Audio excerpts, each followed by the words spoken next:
Good afternoon and welcome to HTV News. I'm Blair Caldwell.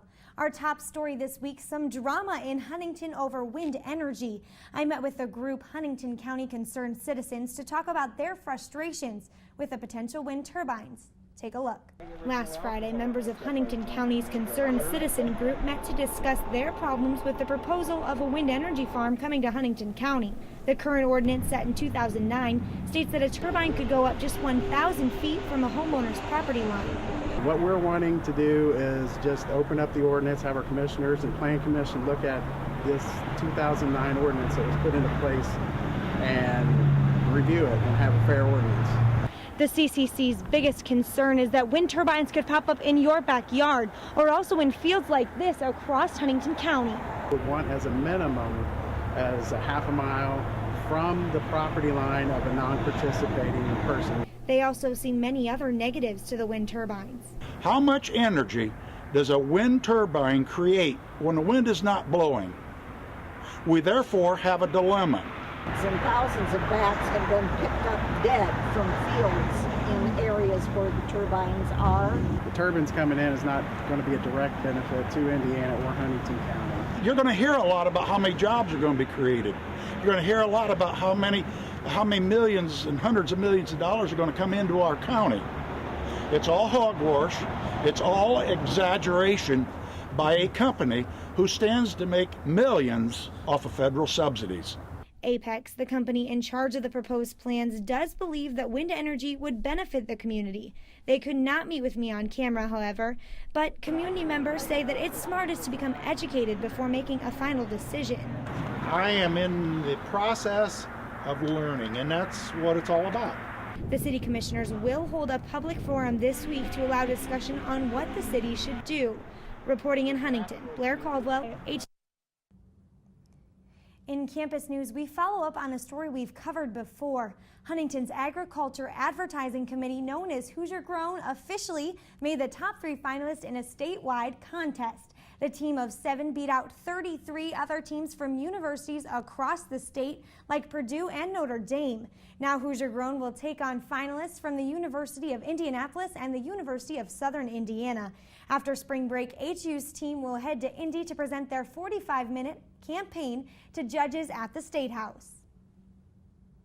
I think honestly it shows us the strength of Huntington's diversity and working together, because the campaign only really works because we have animation and film and marketing and business and even biology, all these different departments coming together to create a totally cohesive unit that really works to give the state the entire package. The winning team will receive $15,000 with a $10,000 prize specific to the winning university. Yet, since HU is a nonprofit university, all $25,000 would go to the 7 students involved. Last week, junior Aaron Tan was elected student body president by majority vote. This year's election was the biggest voter turnout in Senate's history. The speeches held last week raised awareness for voters and sparked some controversy among candidates. Tan hopes to take the awareness students had in this election and translate it throughout his time as president. He plans to start by learning the job and communicating with students. From starting now, I want it to be, students be informed of what's going on, so that at Senate, when we become better equipped to get our constituents informed about what's going on, there's already that relationship that's developed. The elections for executive board may be over, but applications for senators will be available later this year. Well, spring break is a time most students take a break and unload from classes, yet some students are doing the opposite. HU is sending a team of students and faculty to Jamaica, Belize, and a new mystery trip for missions work. The mystery trip has an unannounced destination to focus on the service they will be doing and not where they're going. Students will serve in each community, providing many different types of support. Those going say that mission trips are crucial. It helps us kind of see the outside world in a way, kind of outside of our own little bubble, and experience different things that we're not used to. It creates a way of how to express the love of Christ to others in so many different ways, no matter what gifts and what talents that God has placed in your life. mission trips it's a calling. It's actually reaching out to people and knowing that we're helping to make disciples of all nations. Teams leave this coming week and will be back in time for classes. As students pack up to head off for their spring break destinations, some faculty and administrators are doing so as well.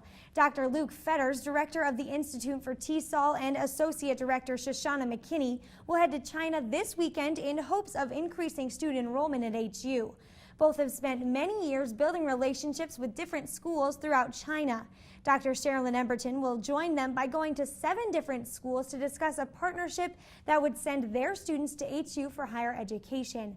Dr. Fetters believes that bringing Dr. Emberton may be just what they need to seal the deal. Anytime Dr. Emberton is involved in something, it has a lot of energy, and you never exactly know what Dr. Emberton is going to do. So I would say that I'm a little bit nervous, wouldn't be the right word, perhaps eager to see kind of how this goes. I'm confident that Dr. Emberton knows how to close a deal. Administration believes this project will benefit admissions and also bring a specific type of diversity to campus.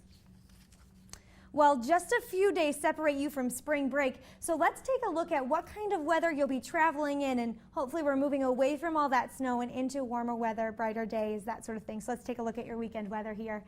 On Friday, you have a high of 53, partly sunny, and a low of 30, so it's definitely going to warm up then.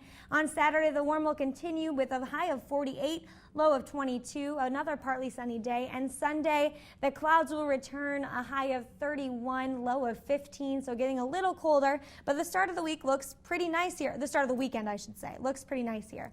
So we will be back with a new episode the first week of April, but until then, check out our website, htvnews.net, and follow us on Twitter at HTVNews for more information. As always, thanks for watching your source for all your campus and local news headlines. Have a great spring break.